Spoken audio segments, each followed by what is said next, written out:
it's an interesting thing. One is we've got a high level of autonomy locally. A lot of multinational companies, they give delegated authority for their local executives to run cocktail parties and little else, and maybe not even have alcohol at the cocktail party. We've got a high level of autonomy to run the business. So we can look at the conditions here, we can adapt to the conditions, and we can do what we think is right for our customers and what is right for our staff. And we see a different dynamic in what's right for staff in Canberra as opposed to Melbourne. How someone from the US could determine what's right, that would be quite difficult. So that local level of autonomy, but then you've got to tap in to that understanding of what that experience is like. So I mentioned the Early Careers Council, with which I'm the executive sponsor. Michelle does a fantastic job on that. We have graduates on our Early Careers Council telling us what their lived experience is. So Richard's been on the Early Careers Council since he started with us. We have, people that we place in every year. We've also got a young people's advisory group where we have members from that on the Early Careers Council. And we're after that feedback, and as we're thinking, so what's the experience through COVID? We don't know what your perspective is. Are you sitting in a, 2-bedroom share house and nowhere to work? Give us the feedback. What's the situation, and how do we need to be thinking about the way that we engage you and work with you and make this work? And it's not a single touch through the Executive Council. It's the mentoring, it's the check-ins with the people leaders, and we're investing in our leaders to make sure they're engaging their staff well. And we're measuring it each year. We're measuring it ourselves. We're asking our staff, how are we going? Is this working? What's not? And we're continuously sort of tweaking it to make sure it's sort of fit for purpose. I don't think we're there, but we continue evolving, and on programs, fantastic people like Michelle doing a fantastic job. It comes together by working collaboratively, I guess. Yeah, I might add to it as well, and then I'll hand to the group for some more as well.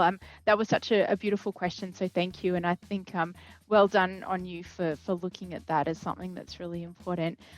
The culture here, I think, is probably the number one thing of why people stay, definitely the culture and the people. So when I talk to our grads, some of the things that they tell me of why they love working here, definitely the culture, the opportunity to learn and grow. And the last one is probably that flexibility. So in terms of the work that we do, we have that flexibility. So if somebody wants to start early and finish early during the day, that's fine. Or if they want to start late and finish late, that's fine too. We have RDOs. We've just been recognised or certified as a family-friendly organisation. We've got advocacy groups, as Murray mentioned. We've got young professional advocacy groups. We've got women and allies. We've got LGBTQI+, which is our Pride group. We've got our defence and past veterans group, and advocacy for people with disabilities. So we really make sure that all of our staff feel welcome and engaged. We have the culture there to support that, as well as the opportunity to work with some pretty amazing people. The other thing that the grads comment on is also support. So if you put your hand up with a question, you will get more responses of help than you know what to do with.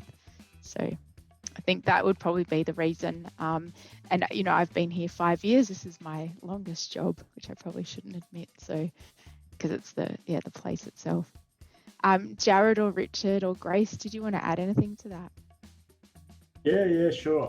I'll jump in. I think on the culture management side, I mean, my experience with at least management is that for me, I haven't felt at all like I'm really working for anyone. It's a lot more of a working with. We have our daily stand-ups, and I brought it up with my team lead ones because I think there's days where we'll come in and we're going around talking about how we've gone and and you'll walk in and you'll just say, don't know what it was, just didn't get anything done today. I was just blocked. I couldn't, nothing was happening. It was just, and the response that you expect is like, well, why not? What's wrong? Why, what's the problem? And it's more of like, how can we help? Is there anything going on? Who do you need to talk to?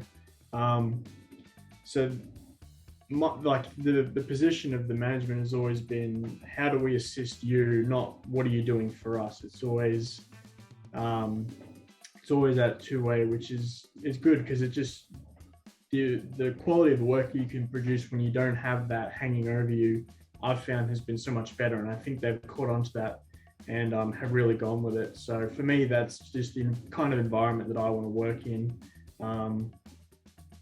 And then, in terms of culture, I mean, that's been always my highest praise, is the people that I work with, the people in my team. We came in as grads and we've been inseparable. I mean, we're out playing basketball. We started a company team, and every day at lunch, we're all going for walks and out for dinner. And, for me, if you're willing to hang out with the people that you already spend 40 hours a week with, they're doing something right. So, in terms of culture management, I mean, for me, it's been a really good fit. And that was the thing that I was worried about in that transition into work, is how are you going to fit? What's the culture going to be like? And it is, you get that kind of buzzword from places, and it's all about the culture and that. But I mean, I've found that it really has been here. And I've been really happy with it. Yeah, I think Murray touched on it, but he didn't really say the exact words. And funnily enough, I don't want to seem cliche, but when you start talking about philosophy and culture, you then move on to things like values, and what are the values of the company, and are those deep-rooted values actually lived and breathed by the people on a day-to-day. And I think how we got to a great graduate program and winning top graduate employers, definitely comes down to collaboration and commitment. And I'll use Michelle as an example. She said she's been here for 5 years, and she's extremely committed to creating a really high quality and awesome graduate program for each and every one of you. It was the case when I joined, and it's still the case now. And it didn't just come from someone sitting down, drafting up a design for this graduate program, and that was it. And it never got looked at again. It's an iterative process.